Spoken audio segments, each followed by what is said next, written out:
Dear beloved, thank you for choosing to be part of this growing community. Your decision to join us is a true act of love and support. It means a lot to see people standing with others as they share their life stories, experiences, and testimonies. Here, you'll find real stories that can inspire change, build your faith, and lift you up when you need it most. We also kindly ask that you like, comment, and share our videos. Your support helps us reach more people and make a bigger impact. God bless you. My name is Deborah, and I am 38 years old. I live today in a small, sun-washed house on the edge of Amman, Jordan, where the wind carries the scent of dust and jasmine through my window. From this quiet corner of the world, I often sit and watch children playing in the streets below, and I still find it hard to believe how completely life can change. Not so long ago, I was a teacher's wife in a peaceful village near Mosul, in northern Iraq. Our days were ordinary but full of grace. My husband, Kenneth, was a history teacher, thoughtful, calm, and deeply respected by everyone who knew him. I worked as a midwife, and there was no greater joy for me than helping mothers bring new life into the world. Our home was simple, but it overflowed with laughter, music, and love. We had 3 children who were the light of our lives. Mary, our eldest, was 14, bookish, bright, and always dreaming of becoming a doctor. Peter, 12, was endlessly curious, full of questions and energy. Grace, our youngest, was 8, a little songbird who filled the house with hymns she learned at church. Our village was small but close-knit. Christians and Muslims had lived side by side there for generations. Everyone knew each other's names, celebrated births and weddings together, and shared bread when times were hard. The church stood at the heart of our community, a white-walled building with a bell that rang clear across the hills every Sunday morning. After each service, families would linger in the courtyard, talking, laughing, and sharing food under the olive trees.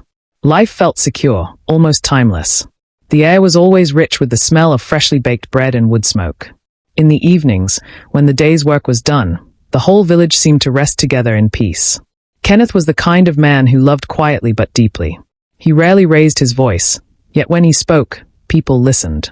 His students adored him. He made history come alive, weaving lessons with stories about courage and faith. At home, after dinner, he would gather our children near the fire and read to them from the Bible. Sometimes he told them stories about the early Christians who stood firm in their faith, even when it cost them everything. He would smile and say, "Following Jesus isn't always easy, but it is always worth it." Those words seemed beautiful back then, almost poetic. None of us realized how soon they would become our reality. Our village was surrounded by rolling hills dotted with ancient olive trees, their branches twisted with age and strength. Children ran through the narrow stone lanes, their laughter echoing between the walls. Neighbors never locked their doors, because trust was simply part of who we were. I used to believe that evil was something distant, something that happened in faraway places, to people we would only ever read about. We thought we were safe because we had lived in peace for so long. But the world was changing faster than we knew. It began quietly, almost too quietly. For months, we'd been hearing whispers. Travelers passing through Mosul spoke of unrest spreading across the north, of armed men claiming villages, of fear seeping like smoke through the land. But in our hearts, we kept telling ourselves that our little town would be spared. We had lived in peace with everyone. Surely, no one would harm a place like ours. Then one evening, everything changed. The sun had barely set when we began to hear strange noises in the distance. The low, rhythmic pounding of engines, the nervous barking of dogs, and the faint echo of shouting. At first, we thought it was a quarrel somewhere down the road. But as the minutes passed, the sounds grew louder. Kenneth opened the door and stepped outside, listening. I remember the way his face tightened, a look I had never seen before. He turned to me and said softly, "Deborah, gather the children." Within moments, the night was alive with confusion. Lights flickered. Doors slammed. Mothers whispered their children's names in the dark. From the hills came the faint crack of gunfire, not near enough to see, but close enough to feel in your bones. The children clung to me, trembling. I tried to keep my voice steady as I whispered, "We're safe, my loves. Just pray." Kenneth locked the door and drew the curtains. Then he took my hands in his, and for a long moment, we said nothing. His grip was warm and strong, even as fear pressed in from every direction. That night, we stayed together in one room, huddled around a small lamp. The air was thick with smoke and silence, broken only by the soft, rhythmic sound of Grace whispering verses she remembered from Sunday school. Even though I walked through the valley of the shadow of death, she murmured. "I will fear no evil, for you are with me." I felt tears rise behind my eyes. Her small voice, trembling but sure, seemed to carry the weight of heaven itself. By dawn, it was clear that our village was no longer the same. People began to flee. Trucks were loaded with everything families could carry: mattresses, bread, jugs of water, and old family photographs. We had no plan, no destination. All we knew was that we had to leave. Kenneth gathered the children and said calmly, "We will not give in to fear. We will walk in faith." We packed what little we could: a few clothes, some bread, a small Bible wrapped in cloth. Then we joined the long line of families walking toward the open road. The air smelled of dust and sorrow. Yet in the middle of it all, there was also something holy, as though, even in that chaos, God's hand was gently guiding us onward. 4 days we walked, stopping in small villages where strangers gave us water and bread. Sometimes we slept under the open sky, the stars burning above us like 1,000 watchful eyes. I remember how Kenneth would whisper prayers for protection over us every night, and how Mary, our eldest, would hold Grace's hand so tightly that neither of them could drift far into sleep. When we finally crossed into Erbil, we found refuge in an unfinished building already filled with other displaced families. There was no electricity, no running water, but there was safety, and after all we had seen, that was enough.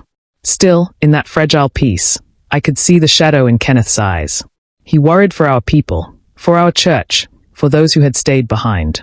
Yet even then, his faith did not waver. One evening, as the children slept, he said quietly, "Deborah, I don't know what tomorrow will bring.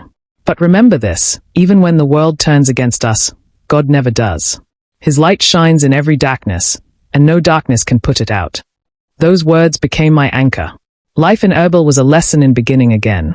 The half-built structure that sheltered us was crowded with other families who had also fled with nothing but faith and the clothes on their backs. Blankets were stretched across open frames to give each family a little privacy. When the wind blew through the concrete shell, the sound was like the sea, a low, endless sigh that never stopped. At first I thought I would not survive the uncertainty. I had lost my home, my work, my sense of safety. Yet each morning, as sunlight spilled through the cracks in the walls, I found small reasons to stand up.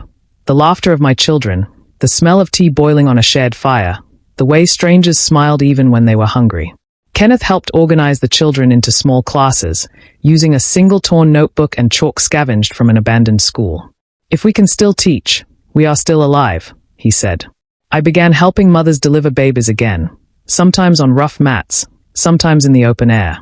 Bringing new life into a world that seemed so broken was painful, but also healing. Each child born was a sign that hope had not been destroyed. The weeks turned into months. Slowly, the fear that had followed us began to loosen its grip. We learned the names of other families, shared stories at night, and prayed together. People came from churches in nearby towns bringing food and small Bibles in our language. They reminded us that we were not forgotten. Still, loss hung in the air like dust.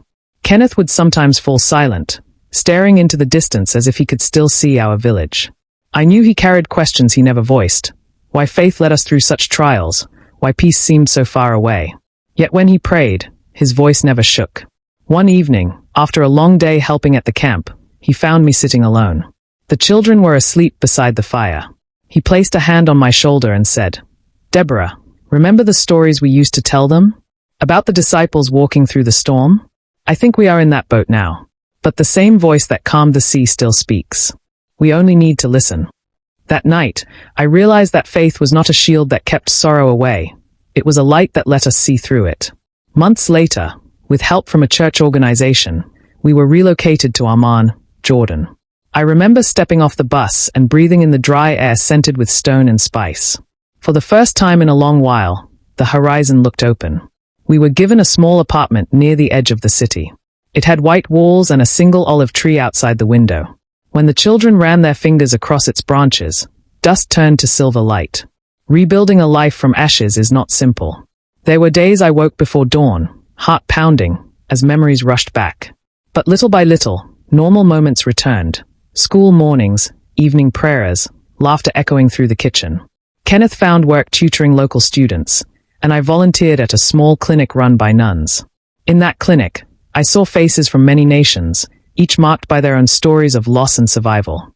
And yet, whenever I held a newborn in my arms, I felt God whisper the same promise: I make all things new. In Jordan, time began to move differently. Days no longer rushed past in fear. They unfolded slowly, like pages being turned by a gentle hand.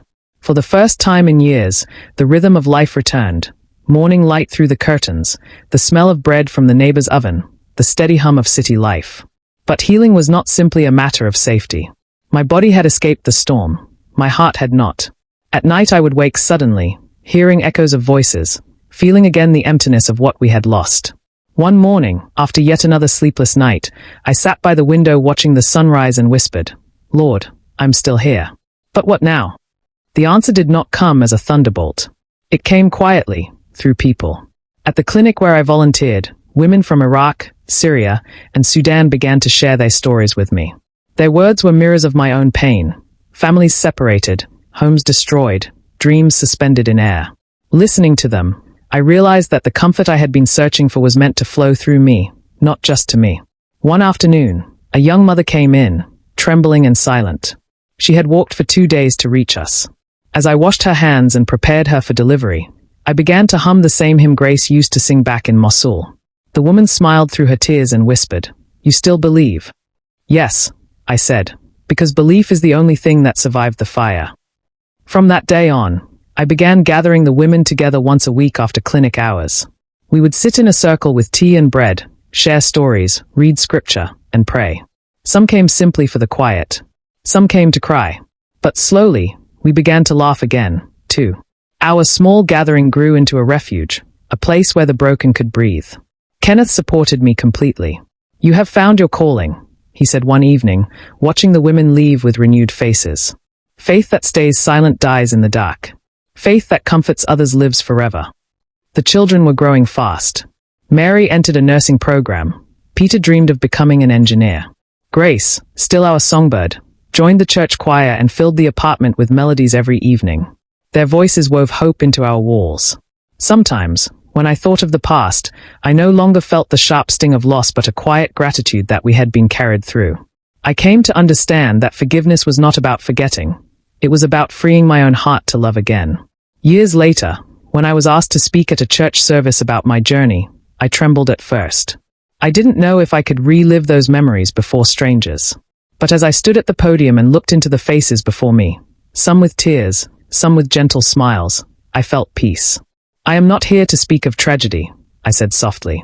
I am here to speak of faith that outlives fear. After the service, people came forward, one by one, to thank me. A young man said, Your story gives me courage. An elderly woman pressed my hand and whispered, You reminded me that God still walks among us.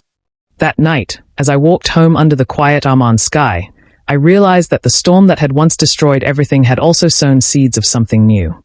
Our family was still healing, but we were no longer victims of the past. We were witnesses of grace.